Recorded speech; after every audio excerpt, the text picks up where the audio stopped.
Oops, wag mo na scroll up mga kanegosyo. Ako nga pala si Jepoy, isang negosyante. Isa rin akong DJ at meron akong 10 taon na karanasan na pagkalugi sa pagninegosyo.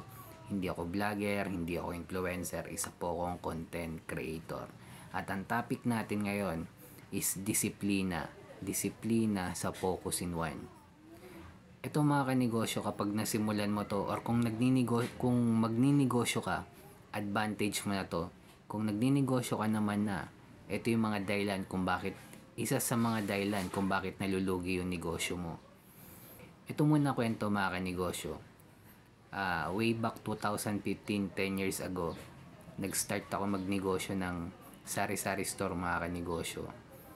Naitayo ko yung sari-sari store ko kung saan, malapit kung saan ako graduate ng college.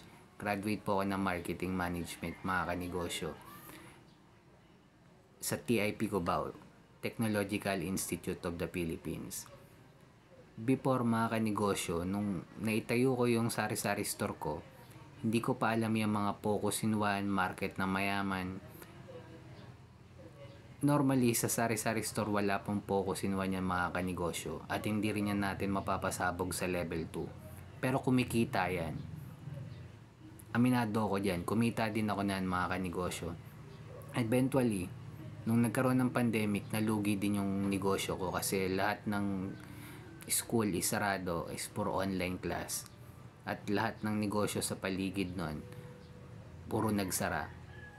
At isa na ako doon mga kanegosyo. Normally, kapag ang negosyante nalulugi, ang lagi nilang iniisip kung anong idadagdag na produkto mga kanegosyo, mali.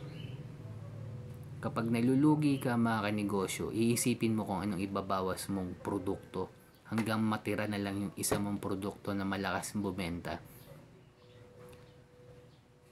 Ang laging iniisip ng ibang negosyante na nalulugi is nagdadagdag ng panibagong produkto. Ang mangyayari, panibagong inventory.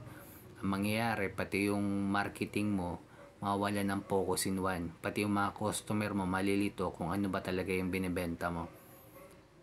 Kapag kumikita naman ng negosyante, mga kanegosyo, nag-iisip naman yan kung anong idadagdag na produkto. Mali din po mga kanegosyo.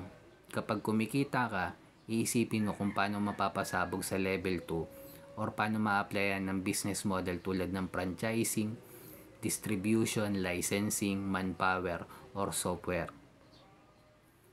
Ang ginagawa ng mga kumikitang negosyante, nag-iisip sila kung ano pang pwedeng pagkakitaan na pwedeng idagdag. Ang mangyayari, yung kumikitang negosyo nila, eventually mamamatay kasi mahahati na yung kita dun sa panibagong negosyong tinayo mo. Ayan yung mga maling bagay na ginagawa ng mga negosyante kapag nalulugi tsaka kumikita. Pag nalulugi, nag-iisip kung ano idadagdag na produkto. Pag kumikita naman, nag-iisip kung ano idadagdag din na produkto. Mali po mga kanegosyo. Kaya kung nagninegosyo ka na ngayon mga kanegosyo, kung magninegosyo ka, lagi yung tandaan, focus in one lang. At kung umabot ka sa dulo na video na to, click mo naman yung follow button dyan.